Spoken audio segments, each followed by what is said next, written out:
Kita ba dulo ng kalsada? Diretsong diretso yan. 333 kilometers.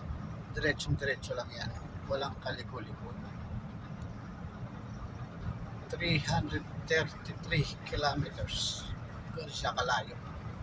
Diretsong diretso yan. Walang kaliwa yan, walang kanan.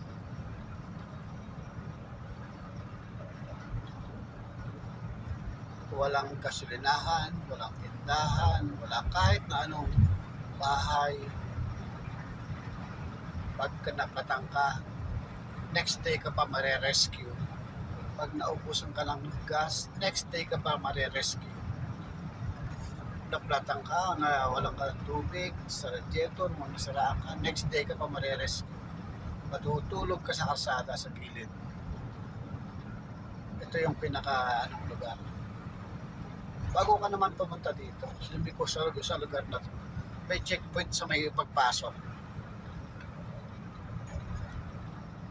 na titignan yung sasakyan mo kung enough ba yung gas hanggang makapunta ka doon sa mismong bayan. May tubig ka ba? May spare tire ka? Titignan nila lahat yan kung ikaw ay kumpleto. Pagkain, tubig, kasi wala talagang kahit na ano dyan. Gasolinahan man, restaurant, bahay, kahit ano wala. Kahit vulcanizing shop, wala dyan. As in ganyan siya.